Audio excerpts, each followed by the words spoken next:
kajian ilmiah, tes DNA, goblok. Tes DNA itu hukumnya haram. Tes DNA itu hukumnya haram. Blok tes DNA itu hukumnya haram. Nah, makanya orang belajar di mana nggak tahu. Makanya harus belajar itu pakai sanad ilmu. Pasti dia marah. Bahkan ada yang mengatakan cek DNA haram. Takutlah tuh. Takut ketahuan kalau dia itu bukan. Ya Ustadz, tapi kok goblok? Kebanyakan makan uang Cina. Sungguhnya orang yang paling buruk kedudukannya pada hari kiamat di sisi Allah adalah orang yang ditinggalkan oleh masyarakat, ditinggalkan oleh teman-temannya, ditinggalkan oleh manusia. Kenapa? Ittiqa fuhsy, karena takut dengan lisannya yang buruk. Bismillahirrahmanirrahim. Assalamualaikum warahmatullahi wabarakatuh, kaum muslimin semuanya yang dirahmati oleh Allah. Sebelumnya yang belum subscribe, tolong klik subscribe untuk dukung channel ini menuju 10.000 subscriber. Syukron, jazakallahu khairon. Pada pertemuan kali ini, kita akan membahas tanggapan Ustadz dari Malaysia tentang Habib yang mengharamkan tes DNA. Kita simak videonya kaum muslimin. Ustaz, dia ni orang Arab, keturunan Nabi. Entah ya entah tidak. Sekarang ni kita ni nak sangat ditipu. Dan jumpa je Pak Arab terus je diingatkan keturunan Nabi. Sehingga ini dijadikan senjata oleh Pak Arab tu untuk menipu orang pribumi. Aku ni keturunan Nabi. Cuba cek DNA. Tak berani. Kan ramai ni para yang mengaku keturunan Nabi. Cuba cek DNA. Pasti dia marah. Bahkan ada yang mengatakan cek DNA haram. Takutlah tu. Takut ketahuan kalau dia itu bukan keturunan Nabi. Andaikan itu keturunan Nabi sendiri pun, kalau seandainya berbuat mungkar, itu tak diakui oleh Allah Subhanahu wa taala. Lihat apa yang dibuat oleh Kan'an bin Nuh. Wa nada Nuhur rabbahu faqala rabbi inna bani min ahli. Disebutkan oleh Allah dalam surah Hud ayat 45 dengan 46. Kata Allah Subhanahu wa taala, Allah menceritakanlah Nabi Nuh mengatakan inna bani min ahli. Ya Allah, itu kan anakku ya Allah. Dijawab oleh Allah, innahu laisa min ahlik. Itu bukan keluarga engkau. Kalau seandainya itu darah daging yang terus menipu derhaka, terus tak diakui. Nah, kaum muslimin, dari penjelasan beliau kita tahu bahwa orang yang mengaku-ngaku keturunan Nabi ini takut tes DNA. Jadi mereka mengharamkan tes DNA. Dan andaikan Habib itu keturunan Nabi, tapi kalau mereka berbuat kemungkaran, maka itu tidak bisa menyelamatkan mereka. Jadi Habib itu nggak dijamin masuk surga.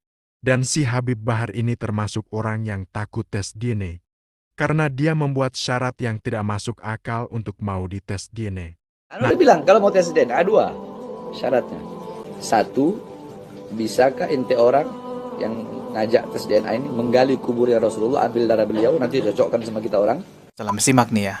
Tes DNA dulu, goblok. Wis. Para ulama ahli nasab sepakat. Tes DNA adalah isbat suatu nasab benar. Begitukah akhlak cucu Rasulullah, langsung mengucapkan, "Hey." Tes DNA dulu, goblok. Wis. Aduh, astagfirullahaladzim. Kalian dengarkan sendirilah ini teman-teman ya. Goblok lu yang pada punya ilmu bodoh.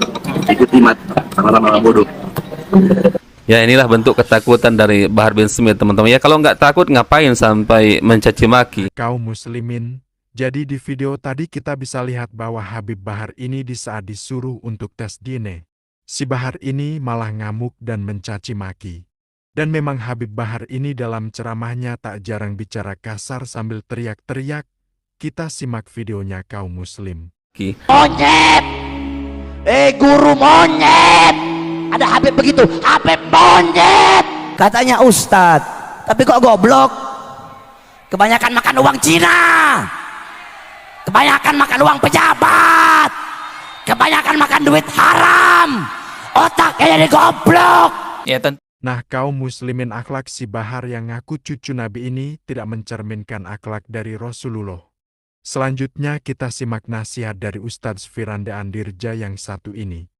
Assalamualaikum warahmatullahi wabarakatuh. Alhamdulillah, salatu wassalamu ala Rasulillah. Pemirsa yang dirahmati oleh Allah Subhanahu wa taala, Al-Imam Tirmidzi meriwayatkan dalam sunannya di mana Rasulullah SAW bersabda, "Ma syai'un athqalu fi mizanil mu'min yaumal qiyamati min khuluqin hasan, wa innallaha la yubghidhu al-fahish al-badhi."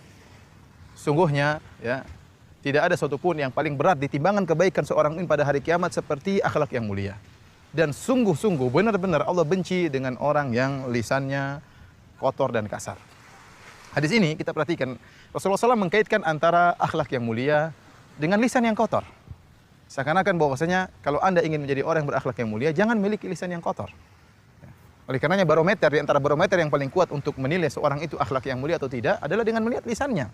Karena lisan itu ungkapan-ungkapan sehingga diketahui bagaimana hatinya, bagaimana kesombongan atau tawadhu'nya dari lisan. Dari mana husnuzon atau su'udzon, dari mana? Dari ungkapan-ungkapan lisannya, itu bisa menggambarkan isi hatinya. Maka benar jika kemudian standar atau barometer untuk menilai akhlak seorang buruk dengan kita lihat lisannya. Karenanya dalam hadis yang lain dalam Sahih Muslim, Rasulullah SAW bersabda, Inna syarra nasi manzilatan yaumal qiyamati indallah man wada'ahun nas ittiqa'a fuhsyih. Sungguhnya orang yang paling buruk kedudukannya pada hari kiamat di sisi Allah adalah orang yang ditinggalkan oleh masyarakat, ditinggalkan oleh teman-temannya, ditinggalkan oleh manusia. Kenapa? Ittiqa'a fuhsyih, karena takut dengan lisannya yang buruk. Takut dengan lisannya yang kotor. Nah, kaum muslimin, hadis yang disampaikan Ustadz Firanda ini sepertinya sangat cocok dengan Habib Bahar. Karena banyak netizen yang membenci Habib Bahar karena akhlaknya yang buruk dan kata-katanya yang kotor. Kita lanjut videonya kaum muslimin. Hadis ini ya memberi peringatan kepada kita agar kita menjaga lisan kita. Bahkan tatkala kita menyampaikan kebenaran, tatkala kita menyuarakan al-haq, ingin menyampaikan sunnah Nabi, ingin menyampaikan tauhid, jaga lisan kita. Jangan sampai kita berkata-kata yang kasar dan kotor sehingga membuat orang lari. Orang tidak bisa terima. Kenapa? Karena kotornya lisan kita. Perhatikan, dalam satu hadis tatkala datang sekelompok orang-orang Yahudi datang menemui Nabi SAW. Kemudian mereka mengejek Nabi, mereka mendoakan keburukan kepada Nabi. Kata mereka, Assalamu alayka ya Abul Qasim. Kalau orang dengar sepintas seakan-akan mereka berkata Assalamu alaik, keselamatan bagi engkau. Tapi ternyata huruf lamnya mereka hilangkan. Mereka mengucapkan Assalamu alaik, wahai Abul Qasim. Yang Assam alaik, kalau Assalamu alaik artinya keselamatan bagimu, tapi kalau Assam artinya semoga engkau cepat mati, semoga engkau cepat mampus. Maka Nabi menjawab, kata Nabi SAW, wa alaikum, kalian juga. Cukup Nabi menjawab doa keburukan mereka. Ternyata Aisyah radhiyallahu anha tidak kuat, tidak sabar tatkala mendengar suaminya Rasulullah SAW dicerca oleh orang Yahudi. Maka Aisyah pun marah dan Aisyah pun balas. Aisyah berkata, wa alaikumussalam, la'natullah alaikum, wa ghadabullahi alaikum, ikhwatal kiradati wal khanazir. Kata Aisyah radhiyallahu anha, perhatikan ucapan Aisyah. Ya. Semoga kalian yang cepat mampus. Laknat Allah bagi kalian. Allah murka bagi kalian, wahai saudara-saudara babi-babi dan monyet-monyet. Maka Aisyah ditegur oleh Nabi SAW. Kata Rasulullah SAW, La takuni fahisha ya Aisyah. Wahai Aisyah, jangan kau jadi orang yang mulutnya kotor. Dalam riwayat kata Rasulullah SAW, maka narifku fi syai'in illa zana. Tidaklah kelembutan diletakkan pada suatu kecuali akan menghiasinya. Lembut, kata-kata yang baik.